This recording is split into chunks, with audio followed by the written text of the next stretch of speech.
What's up, everybody? Welcome back to the infamous 2-button brass Excerpt Challenge series, in which we hack our way through standard repertoire for the wrong instrument for a whopping 5 minutes, and then we record ourselves to compete for the elusive Excerpt Challenge bragging rights.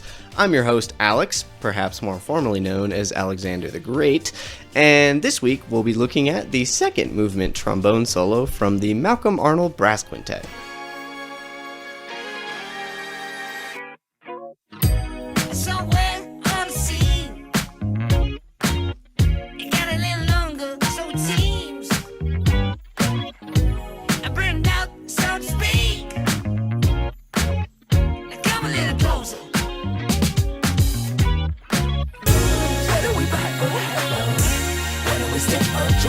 This piece is a rite of passage for any brass quintet, and it actually gets programmed pretty often.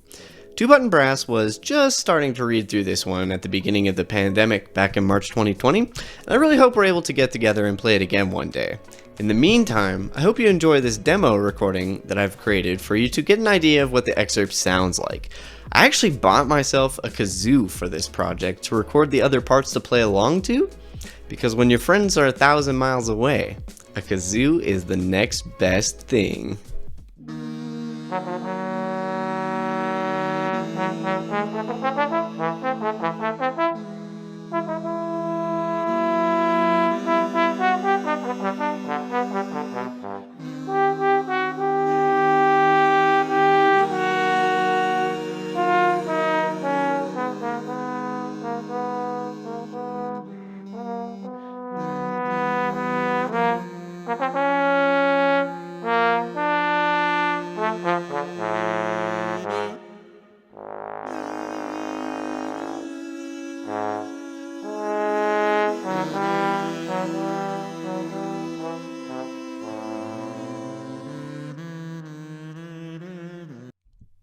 You'll notice that the tempo isn't quite strict, but there are some moving lines in the accompanying parts that actually meet up with the trombone solo on a few notes. So it's important when you're playing this excerpt to be giving a clear sense of pulse that your colleagues are able to follow. Of course, there's always room for some push and pull, but there needs to be a distinct difference between your 8th notes, your 16th notes, and your 32nd notes. Now, sometimes as trombone players in brass quintet settings, we're able to kind of get away with blending into the ensemble and letting the valved instruments take charge on the clarity. This excerpt is not an example of that. So if you have the luxury of spending more than 5 minutes on it, I would suggest maybe isolating each of those little figures and just making sure that every single note speaks with clarity. Now, another thing to consider when you're playing this excerpt is the kind of mood that you want to convey. I would say the overall tonality of this movement is pretty dark and mysterious. And personally, I love to hear the trombone solo just shatter that kind of somber atmosphere like a stately fanfare. I think it's really effective to take this one with sort of a declamatory approach, but I'm open to be convinced otherwise. Okay, so just a quick recap of the things that I want to be listening for today as I'm making my judgments. Number 1, pulse. It doesn't have to be straight up and down with the tempo, but I'd like to hear some sense of pulse so that, I don't know, suppose I were accompanying on kazoo for some reason, I might be able to follow it. Number 2, clarity. I'll be kind of forgiving here. I understand that they only have 5 minutes to learn this thing, and those 5 minutes go by pretty quick.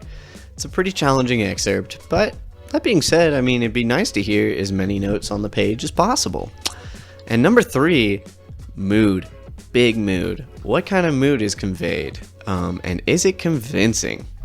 Alright, so let's have a listen and find out. Okay, first up we have Mr. Svend Lykkegaard. Classic Svend, gotta sing. I like how he always sings in his practice sessions. I think that's an effective way to kind of just get the ideas in your head without hurting your face too much. The subdivisions actually get a little tricky on it. I will say I love how he's pushing the air through that beep da da dum bum beep beep ba beam. He made that sound super easy right off the bat.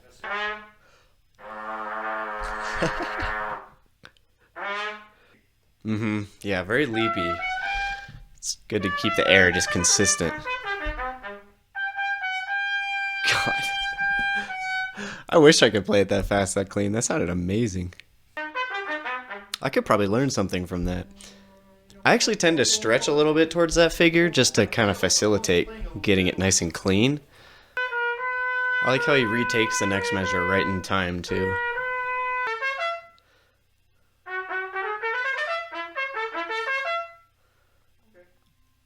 Yeah, man. That's all. Alexa, stop timer. Oh, man. Just lay back on it, play it clean, and just enjoy the music.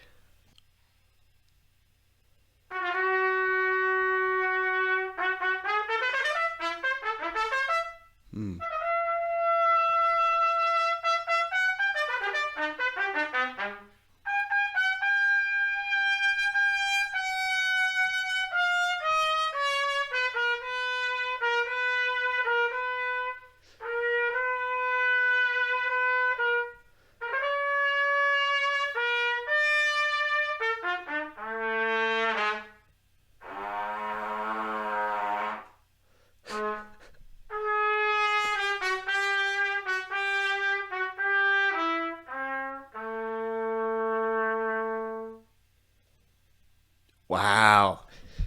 Whoo! That was a really good take. I couldn't argue with that. I think I learned a bit listening to that too. Wow. Whew. Okay. Man, alright. If that's the first entry that I listened to, this is going to make things awfully difficult because that was very strong from Svend. Dang. Okay, I'm going to make some notes here. and then we'll move on to our next contestant. The clarity was very strong. There was... it wasn't quite centered on that A minor arpeggio. The pulse was good though. And I thought the mood that he conveyed was pretty nice too. I thought it was very expressive. We'll say like 8 is an A. 8 out of 10 is like, that's an A. Anything higher is like an A++, you know? So next up, we have Mr. Daniel Skib. Oh, baby. What's up, Alex? No. I don't know. It's not something to be afraid of, this excerpt. I think it looks like more on the page than it really is to play it. Interesting. So I'm already hearing he's emphasizing certain notes within the phrase. Like, which I kind of dig that. That's kind of cool. Like same fingering. Yeah. Which is good and bad. That's another good point too. Yeah. Not too bad. Let's try that. All these arpeggios that you play all in one position. So, yeah, both a good and bad thing. Blessing and a curse. It's a nice pedal A flat. Yeah, and then big. The clarity is pretty strong there too. Man, you guys are making this so hard. Jeez. Yeah, just like. I think maybe just to follow through with the air it'd solve all those problems. Safe space. Ooh, I love how he comes down there. Are you kidding me?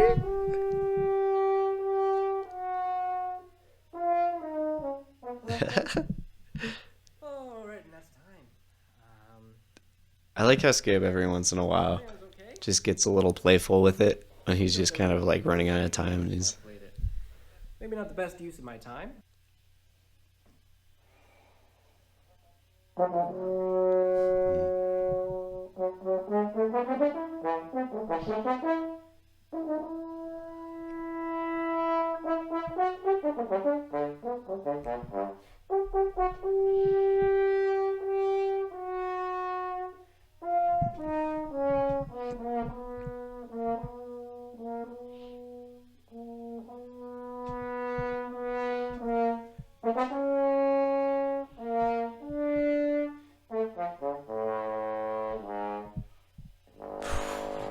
That's nice.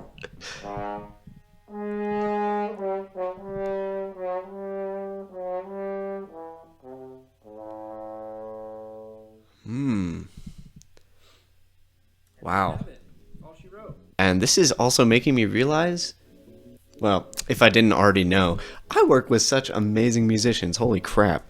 I would say the pulse wasn't quite as predictable towards the end of that as Svend, but it was extremely musical.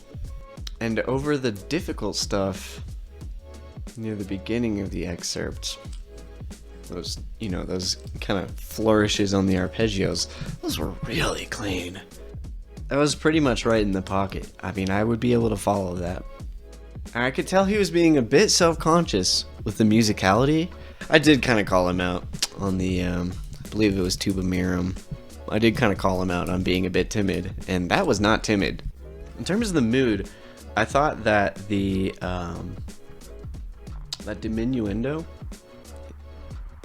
and then coming back was really effective. The other thing is everybody's pretty familiar with this one. So it's really anybody's game. Alright. Cool, so last but not least, we have Senor Camarón, who best be bringing the A game, because geez, he's got some tough competition today. Wow. Alright, let's hit it. Hey, what's up, dude? Really excited to be seeing some brass quintet stuff on here, especially the Malcolm Arnold. Really like the Malcolm Arnold a lot, and for me, it's one of my top quintet pieces ever written. So to do a little bit of the bone solo from this is great. Sounds great up. The shape is there, the clarity wasn't quite there, but that is pretty up there for tuba. So I commend him for taking that register. Yeah. Gosh, I need this thing to sound like G major. Getting those pitches in the ear. If it doesn't sound like G major, it does not work. I really need that bar to be in G major. So the one thing that I think is going to be challenging for Cam is getting the crisp articulation on the notes that I'm looking for. I have to take this down an octave. No shame in that. Absolutely no shame in the that. octave, and I'm already feeling it. That just means that we get to hear a nice, juicy double pedal A flat here. And then this is part of the reason I wanted to play it at the octave. Oh my god, that's amazing. What I'm hearing here is a bit more emphasis on note, whereas the others seem to do pretty well with a nice overall line. God, that's amazing! Are you kidding me right now? Oh man, I'm absolutely loving that pedal. Seems like everybody's recognizing that is a figure that is tricky. Man, I'm definitely developing a new appreciation for this solo. That is as much time as I can buy myself at the chop break. So we're gonna jump in. Yeah, there's always that We're too. You're like, I'll just ramble for a little while, rest the chops. Okay. Alright. Very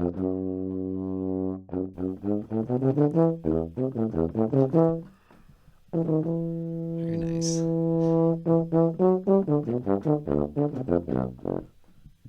The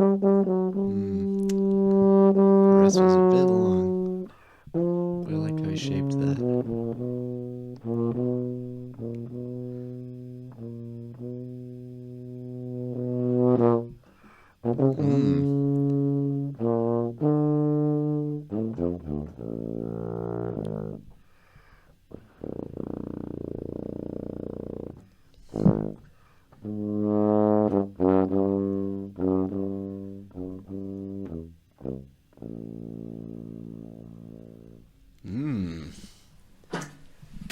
Well, that's certainly something, and I will catch you in the next one. With the finger guns. Okay. Cool. So,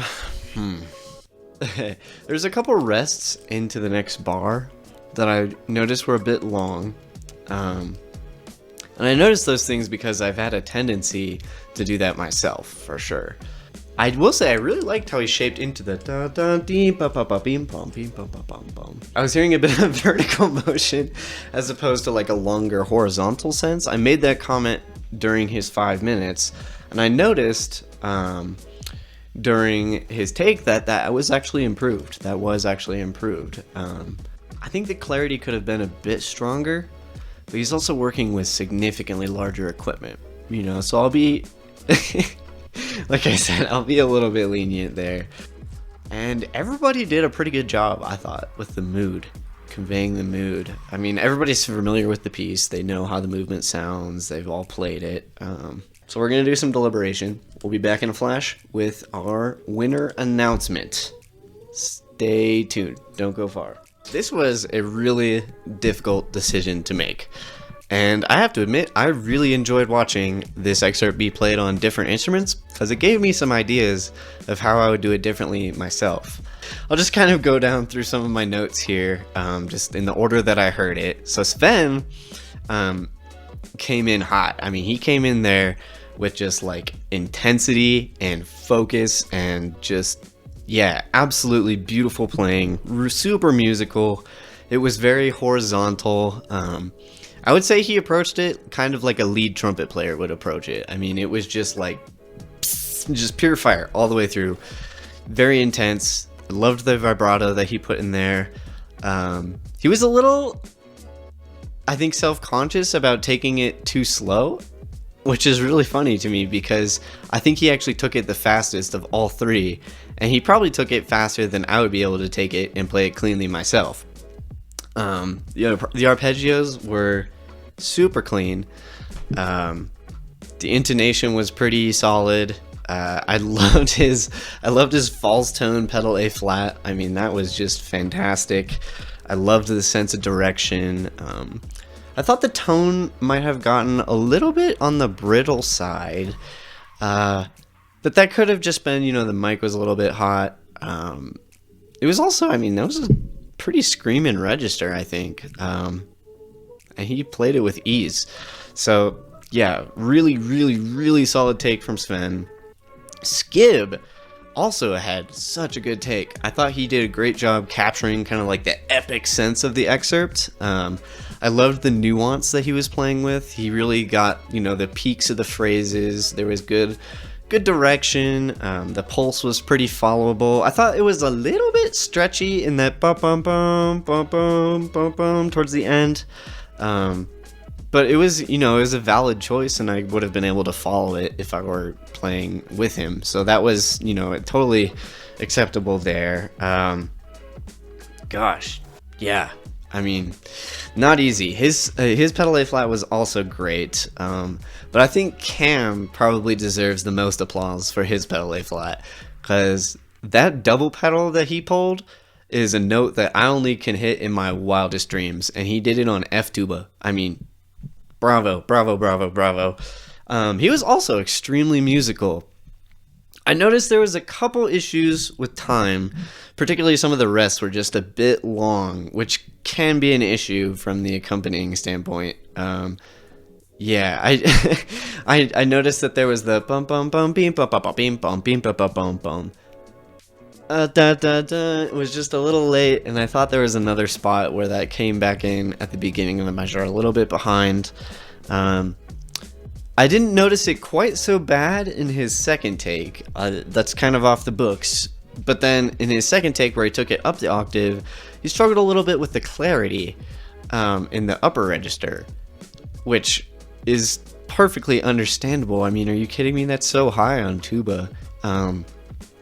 I guess my biggest takeaway from judging this challenge is that I play with some really fantastic musicians, and I am just like beyond humbled to be trying to critique them. Cool, so we gotta pick a winner. I think it's gonna be between Skib and Svend, and it's pretty much purely subjective at this point. I mean, they both presented such beautiful playing. Yeah, gosh. So, yeah, alright, so we're gonna get a quick little drum roll here. And the winner is Skib. Though it very well could have been Svend.